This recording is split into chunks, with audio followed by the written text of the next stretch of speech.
Saludos amigos. En los dos siguientes audios o vídeos voy a hacer un relato, una presentación de la Primera Guerra Mundial, también llamada la Gran Guerra. Parece que no es un tema que vaya a despertar nada nuevo, aunque voy a tratar de que esa idea la descartéis, porque tengo la intención de, en dos pequeños vídeos, bueno, pequeños, no tan pequeños, dar una visión diferente de la que fue llamada la Gran Guerra, la primera gran catástrofe que sufrió el mundo. Empezó en un rincón pequeño de los Balcanes y terminó extendiéndose por el mundo entero de la forma más extraña, más, podríamos decir, hasta absurda. Europa pasó de unas bonancibles vacaciones de verano a la mayor tragedia que hasta ese momento se había vivido en toda Europa y en todo el mundo. Relatar hechos militares no tiene gran sentido, porque esos hechos militares han sido ya expuestos de mil y una forma, tanto en libros como en el cine. Pero voy a tratar de dar una visión diferente, una visión humanista de ese conflicto, una visión del hombre, una visión de la persona, una visión del sufrimiento humano visto pues con nombres y apellidos, con los sentimientos de una persona que ha estado metida en aquel terrible infierno que fueron las trincheras, por ejemplo, y las enfermedades que de continuo tenían que padecer, y en no pocos casos ser víctimas no sólo de la propia guerra, sino ser víctimas de la gran estupidez y de la inmensa ignorancia de no pocos generales y militares que se empecinaron en una guerra que costó millones de vidas, pero no fueron vidas que se perdieron en una lucha a campo abierto, a pecho descubierto, como se decía antes.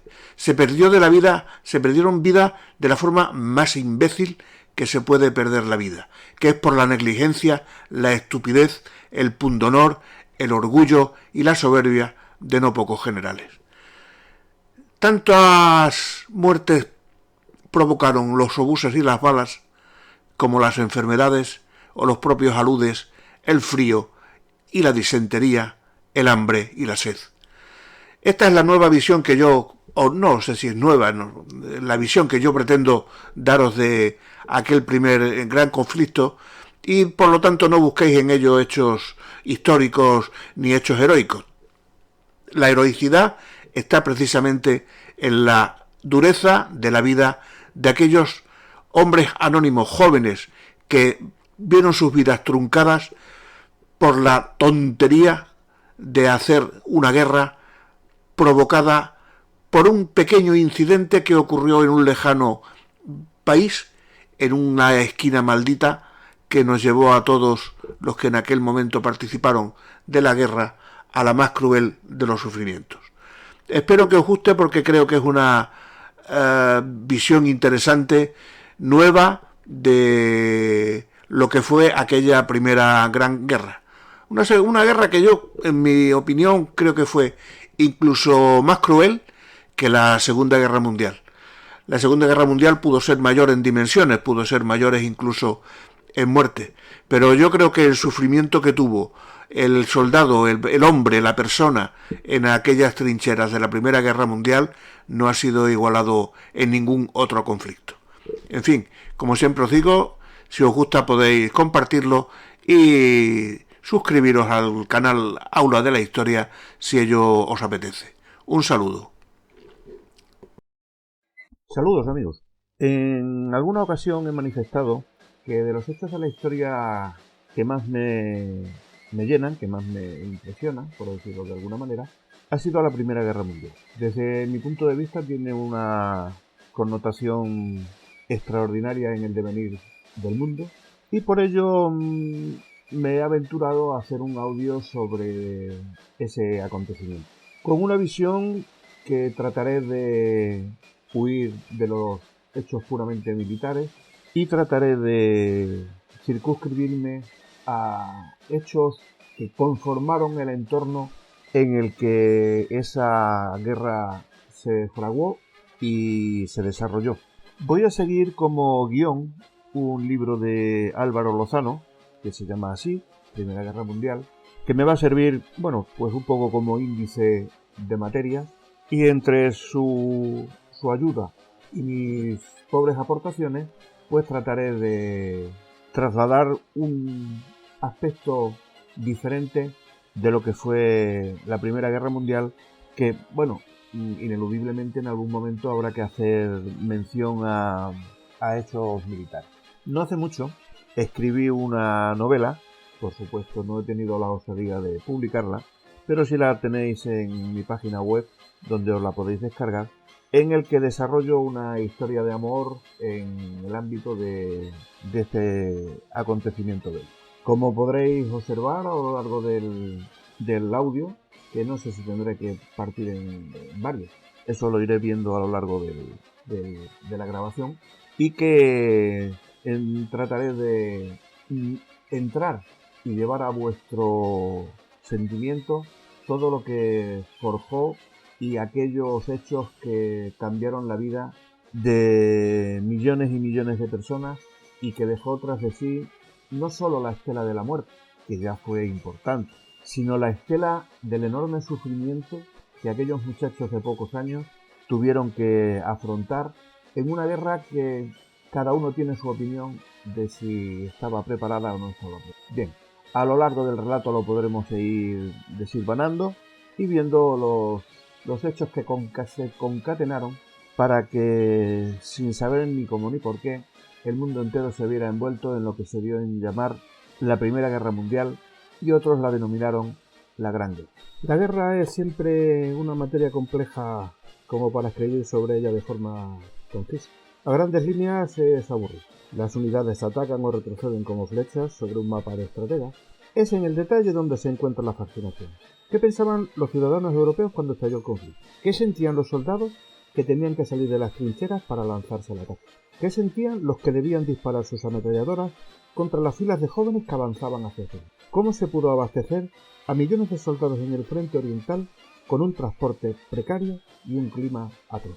Cuando Winston Churchill escribió una obra sobre el conflicto, la tituló La crisis mundial, evitando el término Primera Guerra Mundial. En realidad, la Primera Guerra Mundial fue la guerra de los 7 años de mediados del siglo XVIII, cuyos campos de batalla se extendieron por Europa, América y el Océano Índico. Repington un día señaló: propuse llamar a aquella guerra la guerra, pero era una denominación que no podía durar. La guerra alemana concedía demasiado a los alemanes. Por ello sugerí la Primera Guerra Mundial, para evitar que las generaciones posteriores olvidasen que la historia del mundo era la historia de la guerra. Apropiada o no, la denominación se consolidó y suplantó a la designación más certera, la Gran Guerra, que fue como la denominaron sus coetáneos. El 28 de junio de 1914, nadie creía en la inminencia de una guerra. Europa entera se preparaba para disfrutar de un verano cálido y luminoso en un ambiente de confianza económica. Los gobernantes europeos y los militares se encontraban planificando cómo escapar del calor estival. Existían motivos que invitaban al optimismo. En 1914, Europa se encontraba en su apogeo material, cultural y político. A lo largo de los 15 años precedentes, las grandes potencias habían conseguido preservar la paz, a pesar de las numerosas crisis internacionales que habían estallado durante ese periodo. Aquel junio de 1914, los campos del norte de Francia prometían una cosecha excelente. En un precioso día de verano se disputaba en París el Grand Prix. la prestigiosa carrera de caballos, con destacada presencia de políticos y diplomáticos y la florinata de la sociedad francesa. En Londres, la mayoría de los miembros del gabinete británico, dirigido por el ministro Herbert Henry Asquith, ultimaba los preparativos para dirigirse a Escocia, donde practicarían la pesca y otros deportes. En Viena, el emperador Francisco José esperaba con ilusión el verano para dirigirse con su amada Catherine Rath al balneario de Walcheren, en el Tirol. Winston Churchill recordaría posteriormente que aquel verano de 1914 se caracterizó en toda Europa por una tranquilidad excepcional. En otra parte del mundo, en Serbia, el día 28 de junio era un día muy especial para su pueblo, pues en esa fecha se recordaba la trágica batalla de Kosovo de 1389, en la que el reino serbio había sido derrotado por los turcos, iniciando un largo periodo de sufrimiento bajo dominio otomano. En 1914 esa opresión estaba representada por el Imperio Austrohúngaro, sucesor del Imperio Otomano en los Balcanes. Ese fatídico día fue el elegido por el heredero de la Casa de Habsburgo, el archiduque Francisco Fernando, para realizar una visita a la ciudad de Sarajevo, acompañado por su mujer, Sofía Kotek. Todo ello a pesar de las advertencias que le hicieron los diplomáticos, que consideraban que no era una fecha apropiada para hacer aquel viaje.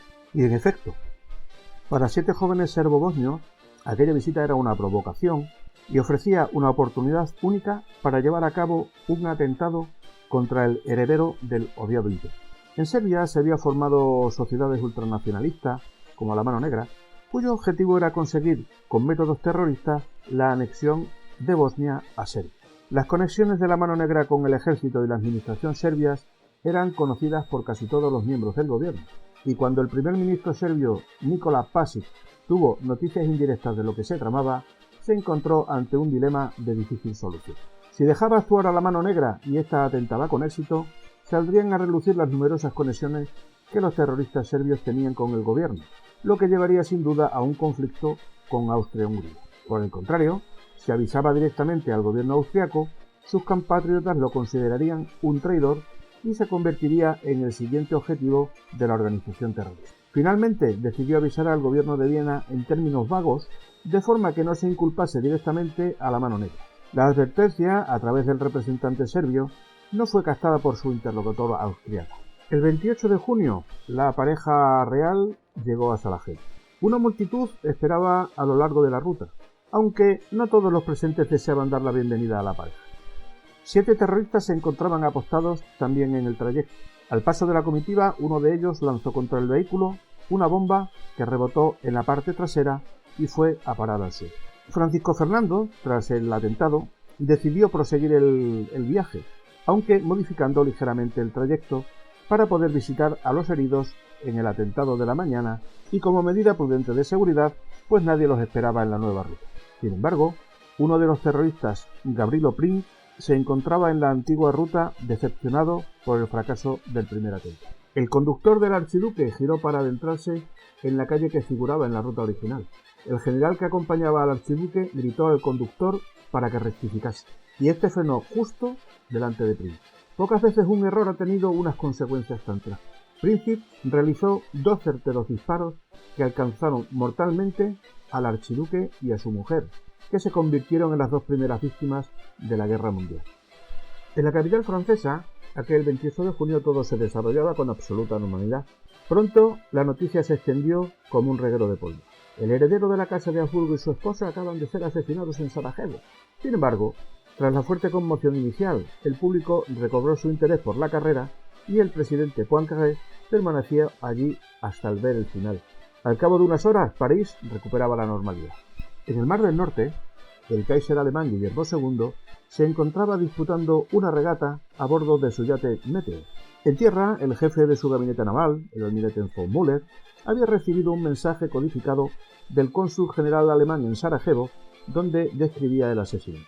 Guillermo II decidió regresar a Berlín para, dicho con sus propias palabras, controlar la situación y preservar la paz en Europa. En todas las capitales de Europa la reacción al asesinato del heredero de la corona fue sosegada, hasta el punto de llegar a la indiferencia.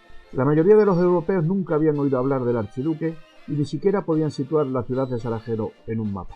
Ninguno de los principales mandos militares ni de las figuras políticas europeas consideraron que el asesinato fuera un acontecimiento lo bastante relevante como para asistir al funeral o cancelar sus ansiadas vacaciones estivales.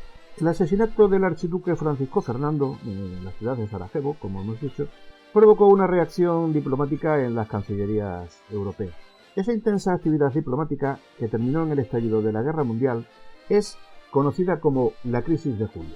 El imperio austrohúngaro se encontraba en declive a imagen y semejanza de su emperador, que tenía ya 84 años. Para Austria-Hungría, el hecho de que el asesino del heredero se identificase con el más subversivo de sus enemigos, Serbia, era una afrenta imperdonable.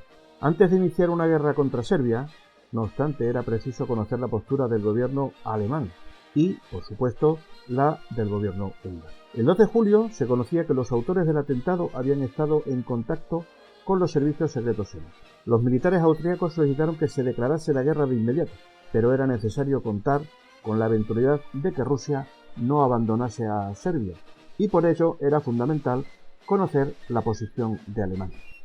Tras las conversaciones, la actitud alemana ha sido considerado o fue considerada como un cheque en blanco para Austria. Sin embargo, no todos coinciden en que este cheque en blanco iba concedido para usarlo en una guerra abierta contra Serbia.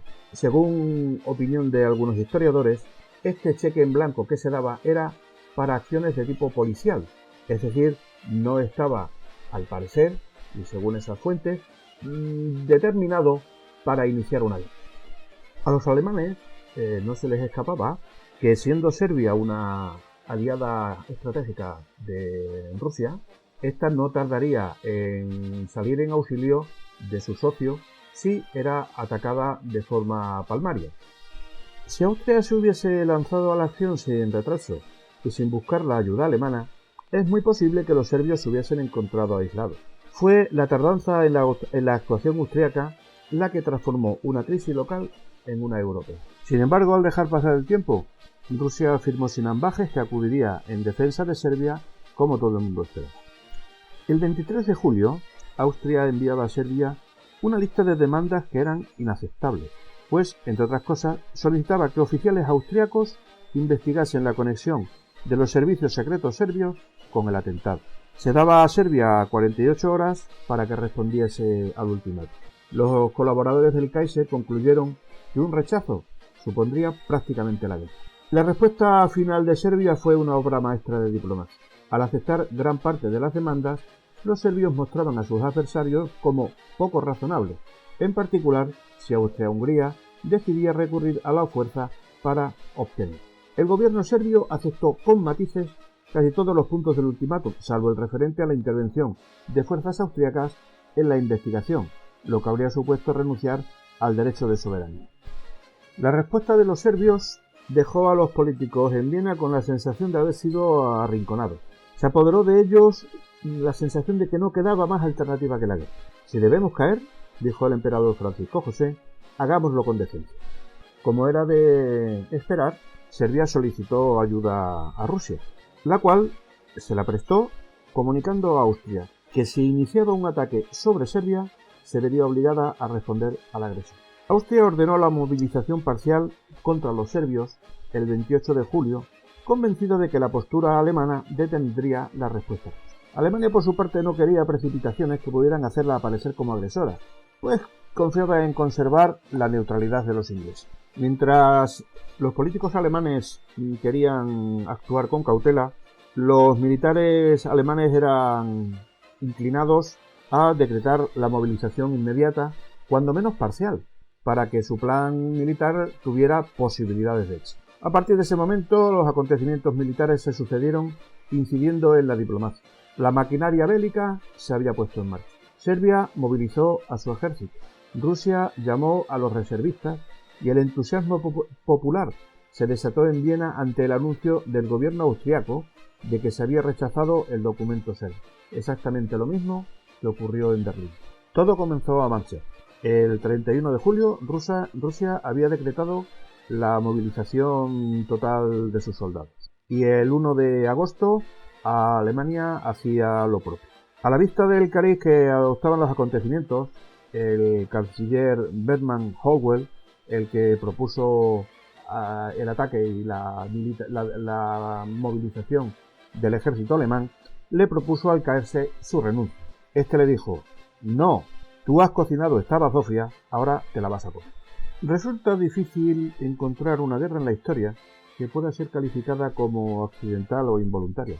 La Primera Guerra Mundial no fue ni lo uno ni lo otro. Los planes secretos de las principales potencias determinaron que cualquier crisis no resuelta llevaría a una guerra generalizada. Una cadena fatal de acontecimientos y de malas decisiones, cada una de las cuales no pretendía en sí misma la guerra, o al menos su generalización, dio lugar a la mayor tragedia vivida por el mundo occidental. Aunque hoy nos resulta irónico, después de lo sucedido en la ex Yugoslavia, la primera causa directa de la guerra radicó en el hecho de que los bosnios querían pertenecer al proyecto de la Gran Serbia. Y es en este momento cuando comienzan a aparecer las cuestiones que dan la razón, o al menos parcialmente, a aquellos que consideran que nada fue casualidad. ¿En qué me baso? Bueno, la entrada de Alemania en el conflicto debería haberse dirigido directamente hacia territorio serbio, que era donde el conflicto estaba focalizado entre Austria, Serbia y Rusia. Sin embargo, Alemania, pretextando un ataque aéreo francés sobre Nuremberg, declaró la guerra a Francia el día 3 de agosto. El día 4 de agosto, Alemania invadía Bélgica, lo que provocó la declaración de guerra de Inglaterra contra Alemania el día 4 de agosto. La razón: Bélgica era un país neutral y por lo tanto la entrada y la invasión de fuerzas alemanas provocó la declaración de guerra por parte de los británicos. Es en este momento donde empieza a crearse un fervor popular que lleva a comportamiento, o que llevó, mejor dicho, a comportamientos de lo más curioso. El grado de fervor hizo que todos los beligerantes intentasen eliminar los nombres vinculados al enemigo. Las familias británicas con nombres germanos adoptaron unos más anglosajones. Los Battenberg, por ejemplo, pasaron a llamarse Mountbatten. La familia real conocida como Casa de Hannover pasó a ser la Casa de Windsor. Los perros pastores alemanes se transformaron en pastores alsacianos y hasta llegó a prohibirse la música del compositor Richard Wagner. Curioso. En Francia se intentó sin éxito cambiar el nombre de agua de Colonia por el Eau de Provence, y en Alemania, por su parte, se modificó el nombre de hoteles y restaurantes de procedencia francesa o británica, lo cual generó una gran confusión, evidentemente. Con la guerra lanzada ya sin forma de pararla, tomaron gran relevancia las palabras que pronunció el canciller Otto von Bismarck, diciendo que la guerra había comenzado por una estupidez en los Balcanes. Todos los participantes pensaban que el conflicto sería breve. Finalmente, duraría 51 meses y ocasionaría cerca de 13 millones de muertos. Nadie había previsto una guerra ni tan destructiva ni tan larga. Fue un grave error que los estados europeos pagarían caro al descubrir, horrorizados, los gigantescos medios que las sociedades modernas e industrializadas podían poner a disposición de la guerra, todo ello debido a la revolución industrial. La población civil sufrió con los bombardeos y con las consecuencias del bloqueo naval. Por ello, la moral de la población jugó un papel destacado en el conflicto. Fue una guerra psicológica, además de política y militar. Aquel atentado de Sarajevo iba a traer para Europa y el mundo unos resultados que trascendían lo militar y lo político. En el plano social e ideológico, se produjo el derrumbe de unas estructuras de poder clientelistas, jerárquicas y elitistas, obrando una transformación en la fisonomía de muchos. Estados europeos donde irrumpieron violentamente las tendencias modernizadoras, el nacionalismo, el liberalismo y el socialismo, fuerzas soterradas en la Europa de las monarquías aparecieron. La Europa de las monarquías convivía con las llamadas fuerzas de la modernidad, el nacionalismo, el liberalismo y el socialismo. La desaparición de estas estructuras arcaicas hizo que el resultado de la Primera Guerra Mundial fuese más allá de los resultados militares y políticos. La guerra supuso el fin de un mundo caracterizado, entre otras cosas, por el predominio de la aristocracia. Las aristocracias feudales habían pasado la época de las revoluciones, conservando intactos sus instrumentos de poder durante toda la segunda mitad del siglo XIX y la primera década. Así, aunque las fuerzas del antiguo orden iban perdiendo poder frente a las del capitalismo industrial, todavía eran bastante rígidas y tenían el empuje suficiente como para resistirse a los cambios y frenarlos con el uso de la fuerza si era necesario. Por ello, la Primera Guerra fue la expresión de la decadencia y de la caída del antiguo orden. El grado de desarrollo y progreso alcanzado por la civilización occidental parecía haber superado, entre otras cosas, las guerras, algo propio de los países incultos, incapaces de respetar un ordenamiento interno. Muchos europeos consideraban que estaban viviendo una edad de oro. El crimen estaba bajo control, se producían avances médicos, y con ellos un aumento de la esperanza de vida y la reducción de la mortalidad infantil. La mayor parte de los ciudadanos de clase media y alta de Europa, esta era una época que pudiéramos denominar dorada, de ley y de orden, de respeto y de decencia. Sin embargo, bajo esa superficie tranquila, en Europa existían fuertes tensiones. El feminismo militante, el socialismo radical, el sectarismo religioso y el antagonismo entre clases sociales distorsionaban la armonía social de todos los estados europeos. Existía al mismo tiempo un sentimiento de regocijo y de malestar. Este regocijo surgía de las emociones de la época, el relajamiento de las convenciones sociales, el sentimiento de cambio y la irresistible fuerza del progreso y la tecnología. ¿Dónde provenía el malestar? Pues el malestar provenía de la incertidumbre de hacia dónde llevaba ese cambio y qué modelo adoptaría la moderna nación industrial. El modernismo, término muy debatido, provocaba a la vez entusiasmo y aprensión. Sería imposible describir la enorme cantidad de teorías que sobre los orígenes de la Primera Guerra Mundial han circulado. Se ha llegado incluso a sugerir que este conflicto tenía sus orígenes en el siglo IV de nuestra era, por la decisión de dividir el Imperio Romano entre un occidente que hablaba latín y un oriente que hablaba griego. ¿Es esta una teoría descabellada? Bueno, puede que sí, puede que no. Pues el conflicto entre eslavos y los pueblos germánicos se convirtió en un tema recurrente de la historia de Europa y en el siglo XX enfrentaba a alemanes y austriacos contra rusos y serbios eslavos. Si se comienza a profundizar un poco en el tema, empiezan a aflorar los diversos factores que hicieron posible la Guerra del 14. En primer lugar, están los contenciosos entre estados europeos y las correspondientes alianzas continentales. Por un lado, Francia, aislada por la política de Bismarck, trataba de romper el cerco a través de sus alianzas con Rusia y Gran Bretaña. Alemania y Austria-Hungría estrechaban sus lazos, mientras Italia se separaba progresivamente de la Triple Alianza: Alemania, Austria-Hungría e Italia. En cualquier caso, sería un error exagerar la rigidez del sistema de alianzas o considerar la guerra europea como inevitable, porque ninguna guerra es inevitable hasta que estalle. Las alianzas que existían eran precarias. En este juego de las teorías, pues no se libran ni la lengua ni la religión. La división cultural que desembocó en la existencia de dos ramas de la cristiandad, dos calendarios, dos alfabetos, persistió a lo largo de los siglos. Los austríacos, católicos romanos, y los serbios, greco-ortodoxos, se estuvieron disputando el desencadenamiento de la guerra y en 1914 parecía estar destinado a ser el enemigo.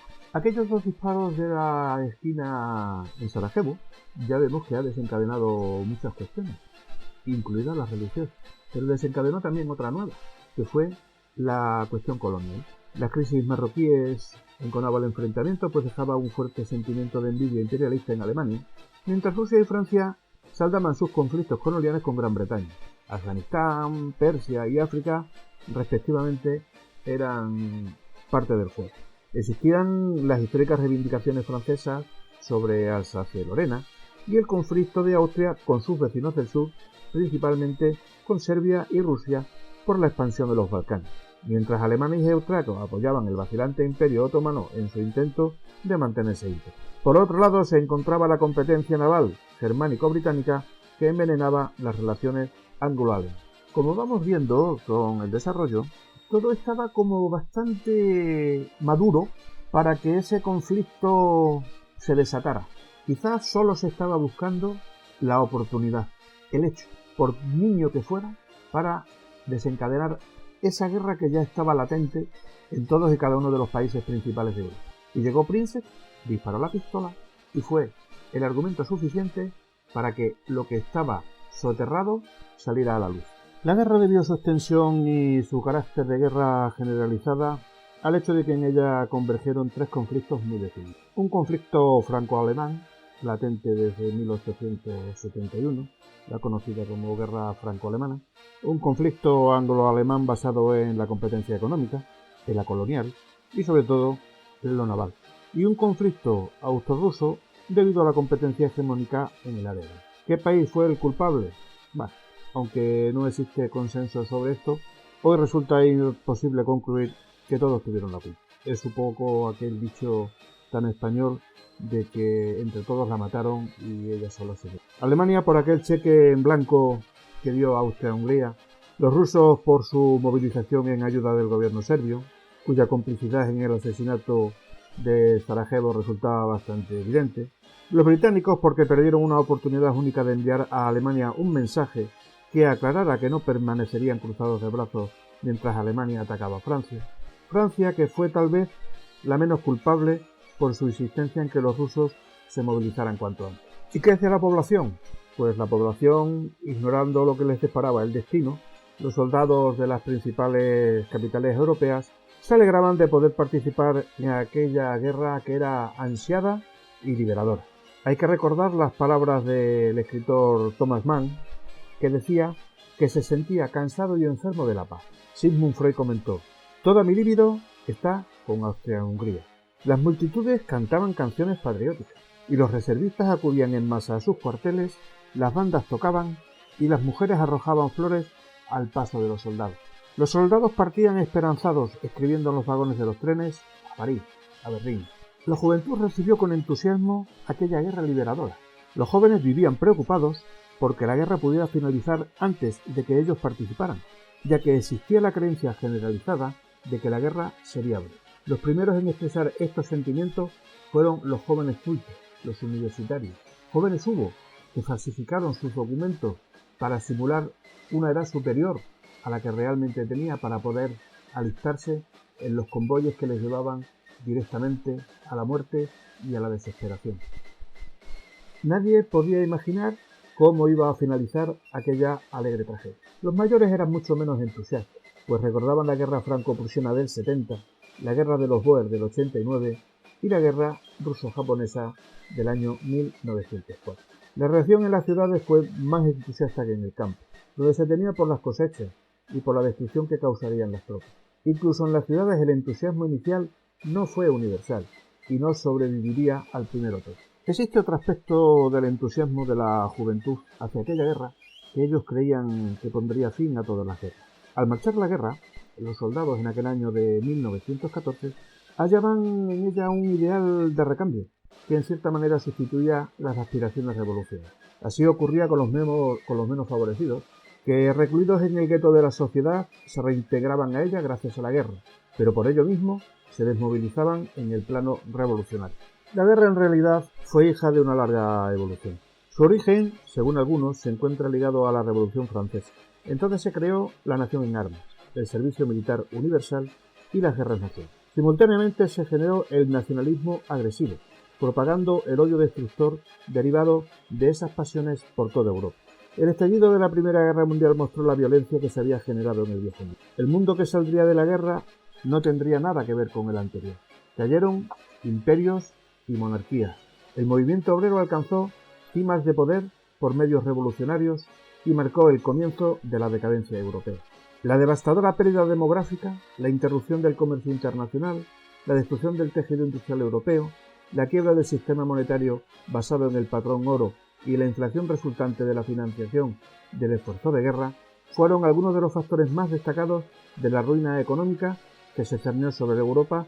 En el orden moral, la guerra afectó a toda una generación que en adelante se definió como excombatiente. En el discurso en Bruselas el 29 de julio de 1914, 48 horas antes de su asesinato, el líder socialista francés Jean Jaurès había previsto de forma certera lo que sucedería si Europa iba a la guerra.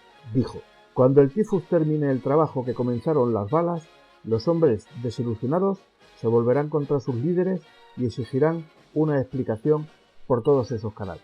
Uno de los primeros países en sufrir la guerra sería Bélgica. Este país, cuya geografía ha sido calificada como corazón de Europa, fue el primer estado cuya neutralidad fue violada al comienzo mismo de la guerra. Bélgica sufriría 50 meses de ocupación alemana. A diferencia de otros países europeos, no decidió entrar en guerra. Fue invadida porque sus carreteras llevaban directamente a París. Según un diplomático alemán, la resistencia belga se limitaría a alinearse en las carreteras tomadas por el ejército alemán. Los belgas creyeron en un milagro hasta el último momento, confiando en que el tratado que garantizaba su neutralidad y pensando que nada les sucedería, pues no tenían relación alguna con las tensiones europeas. Que un serbio hubiera asesinado a un archiduque austriaco no significaba nada para Bélgica, que no tenía contenciosos ni con Alemania, ni con Austria-Hungría, ni sentía tampoco una simpatía especial por los aliados. Sin embargo, aquel paseo militar que los alemanes creían que iba a ser traspasar Bélgica para enfilar directamente a París, no resultó tanto paseo militar y tuvieron que llegar a emplearse a fondo, llegando incluso al desánimo, pues les obligaron a utilizar todo el armamento pesado de que disponía para doblegar la inesperada resistencia que los belgas sometieron y pusieron ante el avance de las tropas alemanas. Pero uno a uno los fuertes fueron reducidos a escombros y sus guarniciones o bien se rendían o eran aniquiladas. Los soldados de las guarniciones belgas oían descender los obuses que producían un intenso silbido y escuchaban cómo las detonaciones se acercaban más y más a medida que los tiros eran corregidos, hasta que los obuses estallaban sobre ellos y destruían las fortificaciones de acero y acero. Las galerías quedaban bloqueadas y el fuego, los gases y los ruidos llenaban las cámaras subterráneas mientras los hombres enloquecían en espera del siguiente disparo. La resistencia de los belgas desesperaba a los mandos alemanes, que comenzaron a ver enemigos por doquier. El recuerdo de los francotiradores de la guerra franco-prusiana generaba temores entre los nerviosos soldados alemanes mentalizados para marchar sobre Bélgica sin ningún contratiempo. Los ferrocarriles estaban fuera de servicio por el sabotaje belga y posteriormente por el francés, y las carreteras estaban colapsadas de refugiados. El transporte de camiones estaba comenzando, así que el abastecimiento del ejército, una vez que se alejaba de las líneas de ferrocarril, tenía que ser realizado con caballos. El ejército de Krupp utilizaba 84.000 caballos y gran parte del abastecimiento estaba dedicado a los mismos caballos de transporte. De esta forma, los hombres exhaustos, tras marchar todo el día y en muchos casos tras haber combatido, tenían que iniciar la búsqueda de comida antes de poder dormir. La población civil local, preocupada por su propio abastecimiento, no estaba dispuesta a cooperar. La disciplina comenzó a pender de un hilo. Sin embargo, el asesinato de civiles no fue simplemente el producto de reservistas nerviosos. Fue admitido y promovido por los superiores. Conscientes de la necesidad de velocidad y con el temor a una insurrección en la retaguardia, los comandantes comenzaron a admitir y promover la represión de la imaginaria resistencia que la población civil decían les estaba oponiendo. Un reglamento de 1899 autorizaba a los oficiales del ejército alemán a ejecutar a cualquier persona sin uniforme que asistiera al enemigo o causara daños a la fuerza alemana aliada. Era tanto el terror que tenían los soldados alemanes ante lo que se les tenía en presencia de las tropas belgas, que la noche del 4 de agosto soldados alemanes, frutos del miedo, dispararon a propias unidades amigas. En aquel escenario de guerra ya abierta y consolidada, cientos de hombres de todos los ejércitos comenzaron a caer agotados, debido a golpes de calor, a las ampollas, al tifus, al hambre o a la sed. Otros enfermaban de gastroenteritis tras devorar la fruta aún sin madurar de los huertos por los que pasaban. Los alemanes podían al menos disfrutar de comidas calientes gracias a sus eficientes cocinas móviles. Los franceses tenían que cocinar en improvisadas fogatas. La última semana de agosto y la primera de septiembre fueron para ambos ejércitos una maratón ininterrumpida de marchas agotadoras, que comenzaban al alba y se prolongaban hasta bien entrada la noche. Los hombres se caían de sus caballos y los soldados se desplomaban en plena marcha. El olor de 500.000 de hombres sin asear era de una pestilencia que permanecía durante días en cada ciudad por la que pasaba. En París, los diarios se mostraban pesimistas conforme los nombres de las localidades tomadas por los alemanes iban aumentando. Los grandes hoteles eran convertidos en hospitales y cientos de personas comenzaron a abandonar la capital. En las carreteras, los civiles competían por el espacio con heridos franceses y prisioneros alemanes. Bien, amigos, en este punto en el que la Gran Guerra daba sus primeros pasos y en el que ya hemos esbozado algo de lo que luego se haría a una escala casi universal, vamos a dejar esta primera parte del audio en este punto para continuar en otros más. No sé, como decía al principio, lo que dará de sí esta grabación, porque el tema es, como podéis ver, amplísimo y apasionante, y concluiremos de momento en estos primeros pasos que dio la guerra, para continuar en un próximo audio en el desarrollo de las cuestiones tanto humanas como políticas que se dieron a lo largo de los 50 y tantos meses que duró la Gran Guerra. Hasta el próximo audio.